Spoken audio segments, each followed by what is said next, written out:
మీరు చెప్పగలుగుతారా లేదా? మన ముద్దబ్బాయి ఎక్కడ చదివాడో నాకు తెలియదు, కానీ బీకామ్ అంటే కూడా నీళ్లు నమిలే పరిస్థితికి వచ్చాడంటే అది ఈయన తెలివితేటలు. అలాంటి ముఖ్యమంత్రి వచ్చి బిల్డప్ మాత్రం సబ్జెక్ట్ చాలా వీక్, బిల్డప్ మాత్రం చాలా పీక్, సబ్జెక్ట్ ఏమీ ఉండదు. అది ఈయన పరిస్థితి అని చెప్పి కూడా నేను మీకు తెలియజేస్తున్నా. మన నియోజకవర్గంలో నంద్యాలలో ముస్లిం సోదరమణులు ఎక్కువగా ఉన్నారు. మీకేమైనా ప్రోగ్రాం ఇచ్చాడా అంటున్నా మీ ముఖ్యమంత్రి.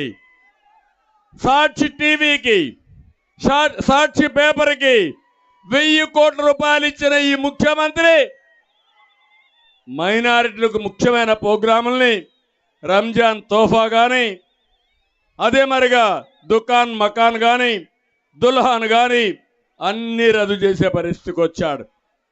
అంటే మైనారిటీల్ని నిర్లక్ష్యం చేసే పరిస్థితికి వచ్చాడు.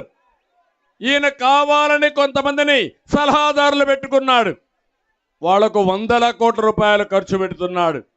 కానీ పేద ముస్లింలకు మాత్రం ఓటు బ్యాంక్గా చూశాడు తప్ప ఎవరికి ఏం చేసే పరిస్థితిలో లేడు. నిన్నే మీరు చూశారు నంద్యాలలో అబ్దుల్ సలాం వేధించి ఆ వేధింపులు భరించలేక ఆయన కుటుంబం ఆత్మహత్య చేసుకున్నారు, బలవంతంగా చనిపోయారు. రైల్వే ట్రాక్ కింద పిల్లల్ని కట్టేసి పెట్టి ఆయన కూడా అక్కడ ఆత్మహత్య చేసుకున్నాడంటే ఎంత అరాచకమో ఒకసారి చూడాల్సిందిగా నేను మిమ్మల్ని కోరుతున్నా. అంటే కనీసం కర్నూలుకి ఎన్నోసార్లు వచ్చాడు, ఎప్పుడైనా ఆ కుటుంబాన్ని పరామర్శించాడా, వాళ్ళకి సానుభూతి తెలియజేశాడా? అలాంటి ముఖ్యమంత్రి రాష్ట్రానికి అర్హుడా అని మిమ్మల్ని అడుగుతున్నా. నేను అందుకనే ఈరోజు ఇంకొక విషయం మీరు చూడండి.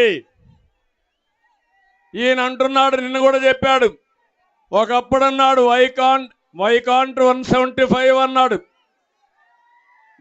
ఇప్పుడు నిన్న మొన్న కూడా చూస్తున్నాడు అన్ని గెలుస్తానంటున్నాడు, కుప్పం నుంచి ఇచ్చాపురం వరకు. కాదు, నేను సవాలు విసురుతున్నా, ఈ పత్తికొండలో కాసుకోమని అంటున్నా. నీ పులివెందల ముందు గెలువు, తర్వాత నేను చూస్తానని చెప్పి సవాలు విసురుతున్నా.